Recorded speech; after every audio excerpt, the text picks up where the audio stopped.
Russia ಅಧ್ಯಕ್ಷರ ಭಾರತದ ಭೇಟಿಯ ಸುದ್ದಿಯೊಂದಿಗೆ ಇವತ್ತಿನ ನ್ಯೂಸ್ ಅವರ್ನ ಶುರು ಮಾಡೋಣ.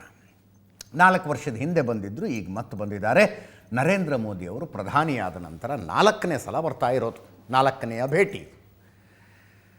ಪಾಲಮ್ ಏರ್ಬೇಸ್ಗೆ ಅವರ ವಿಶೇಷ ವಿಮಾನ ಬಂದಿಳಿತು.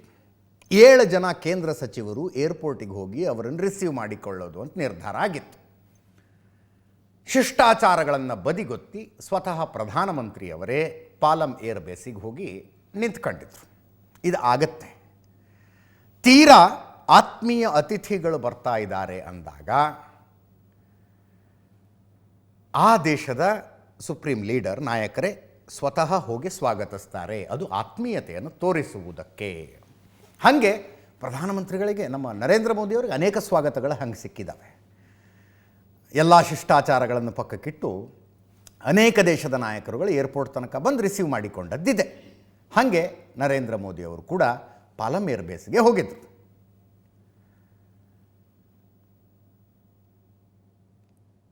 ಇಡೀ ಪ್ರಪಂಚದಲ್ಲಿ ಅತಿ ಹೆಚ್ಚು ಭದ್ರತೆ ಇರುವ ನಾಯಕರುಗಳ ಪೈಕಿ ವ್ಲಾಡಿಮಿರ್ ಪುಟಿನ್ ಒಬ್ಬರು. ಅತಿ ಹೆಚ್ಚು ಪ್ರಾಣ ಭಯ ಇರುವ ನಾಯಕರ ಪೈಕಿ ವ್ಲಾಡಿಮಿರ್ ಪುಟಿನ್ ಒಬ್ಬರು. ಅಂದರೆ ಬಿಡಿ, ಆ ಸೆಕ್ಯೂರಿಟಿ ನೆಕ್ಸ್ಟ್ ಲೆವೆಲಿಗೆ ಅಂದರೆ ನೆಕ್ಸ್ಟ್ ಲೆವೆಲಿಗೆ ಇರುತ್ತೆ. ಅಲ್ಲಿಂದ ಕಾರ್ ಕಳಿಸಿರ್ತಾರೆ ಮೊದಲೇ ಓಡಾಡೋದಕ್ಕೆ. ಅವರು ಸೆನೆಟ್ ಅನ್ನೋ ಕಾರ್ ಇದೆ ಅವ್ರದ್ದು, ಲಿಟ್ರಲಿ ಟ್ಯಾಂಕ್ ಇದ್ದಂಗಿದೆ ಅದು. ಹೇಳ್ತೀನಿ ಅದ್ರ ಬಗ್ಗೆ ಆಮೇಲೆ. ಆ ಕಾರ್ ಮೊದಲೇ ಬಂದಿರುತ್ತೆ ಇವ್ರು ದಿಲ್ಲಿಲಿ ಓಡಾಡೋಕ್ಕೆ ಅಂತ. ರಿಸೀವ್ ಮಾಡಿಕೊಳ್ಳೋದಕ್ಕೆ ಪಾಲಮ್ ಏರ್ಬೇಸಿಗೆ ಆ ಕಾರ್ ಬಂದಿತ್ತು. ಆದರೆ ನರೇಂದ್ರ ಮೋದಿಯವರು ಪಾಲಮ್ ಏರ್ಬೇಸಿಗೆ ಬಂದದ್ದು ರೇಂಜ್ ರೋವರ್ ಕಾರ್ನಲ್ಲಿ. ಅದೇನೋ ನಂಗೆ ನಾಳೆ ಸುದ್ದಿಗಳು ಬರಬಹುದು ಯಾಕೆ ಈ ಬದಲಾವಣೆಗಳಾಯಿತು ಅಂತ. ವ್ಲಾಡಿಮಿರ್ ಪುಟಿನ್ರನ್ನು ಸ್ವಾಗತಿಸಿಕೊಂಡ್ರು. ನಂತರ ಇಬ್ಬರು ಹೋಗಿ ಕೂತ್ಕೊಂಡಿದ್ದು ಫಾರ್ಚುನರ್ ಕಾರ್ನಲ್ಲಿ. ಮಹಾರಾಷ್ಟ್ರ ರಿಜಿಸ್ಟ್ರೇಷನ್ನಿಂದ ಒಂದು ವೈಟ್ ಕಲರ್ ಫಾರ್ಚುನರ್ ಇತ್ತು. ಅದಕ್ಕೆ ಹೋಗಿ ಕೂತ್ಕೊಂಡ್ರು. ನೋಡಿ, ಜಗತ್ತಿನ ಯಾವ ದೇಶದ ಭೇಟಿಗೆ ಹೋದರೂ ಇನ್ನೊಬ್ಬರ ಕಾರನ್ನು ಅವ್ರು ಹತ್ತೋದಿಲ್ಲ.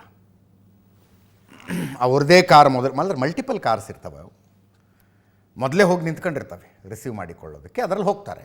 ಬಟ್ ಇವತ್ತು ಅದೊಂದು ವೈಟ್ ಕಲರ್ ಫಾರ್ಚುನರ್ನಲ್ಲಿ ಮೋದಿಯವರು ಅವ್ರನ್ನ ಕರೆದು ಕೂಡಿಸ್ಕೊಂಡ್ರು. 7 ಗಂಟೆಗೆ ಲ್ಯಾಂಡ್ ಆಗಿದ್ದು ಅವ್ರದ್ದು ಸ್ಪೆಷಲ್ ಫ್ಲೈಟು. ಒಂದು ಶಾಸ್ತ್ರೀಯ ಸ್ವಾಗತವನ್ನು ಕೋರಲಾಯಿತು. ಸ್ವಾಗತ ಕೋರುವುದಕ್ಕೆ ಈ ಭರತನಾಟ್ಯ ಪಟುಗಳವರೆಲ್ಲ ಇದ್ದರು.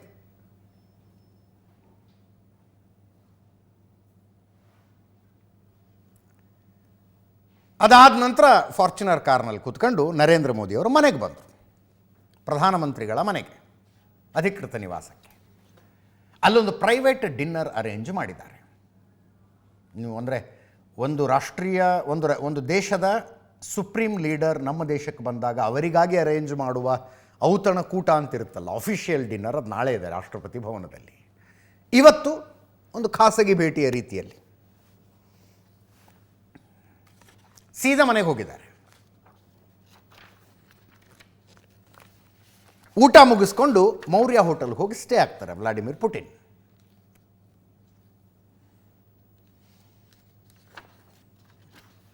ಎಂಟು 37 ಆಯ್ತು. ಈಗ 9 ಗಂಟೆ ಅಷ್ಟೊತ್ತಿಗೆ ಮೌರ್ಯ ಹೋಟೆಲ್ಗೆ ಹೋಗ್ತಾರೆ ಅಂತ. ನಾಳೆ ಬೆಳಗ್ಗೆಯಿಂದ ಕಾರ್ಯಕ್ರಮಗಳ ಸರಣಿ ಇರೋದು. ನಾಳೆ ಬೆಳಗ್ಗೆ ಸಿರೀಸ್ ಆಫ್ ಪ್ರೋಗ್ರಾಮ್ಸ್. 11 ಗಂಟೆ ರಾಷ್ಟ್ರಪತಿ ಭವನಕ್ಕೆ ಹೋಗ್ತಾರೆ. ಅಲ್ಲಿ ಪುಟಿನ್ ಅವ್ರಿಗೊಂದು ಭವ್ಯ ಸ್ವಾಗತ ಇದೆ. 11:15 ರಾಜ್ಘಾಟ್ಗೆ ಹೋಗ್ತಾರೆ. ಗಾಂಧೀಜಿ ಸಮಾಧಿಗೆ ಗೌರವ ಸಲ್ಲಿಸ್ತಾರೆ 11:15.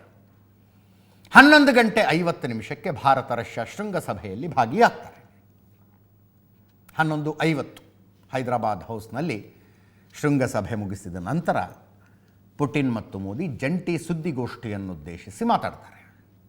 3 ಗಂಟೆ 40 ನಿಮಿಷ ಮಧ್ಯಾಹ್ನ ಭಾರತ್ ಮಂಟಪದಲ್ಲಿ ಭಾರತ ರಷ್ಯಾ ವ್ಯಾಪಾರ ಸಮಾವೇಶ ನಡೀತಾ ಇದೆ. ಅಲ್ಲಿ ಇಬ್ಬರು ಹೋಗ್ತಾರೆ. ಸಂಜೆ 7 ಗಂಟೆಗೆ ರಾಷ್ಟ್ರಪತಿ ಭವನದಲ್ಲಿ ಒಂದು ಅದ್ದೂರಿ ಔತಣಕೂಟವನ್ನು ಆಯೋಜಿಸಲಾಗಿದೆ. ನಾಳೆ ಸಂಜೆ 7 ಗಂಟೆಗೆ.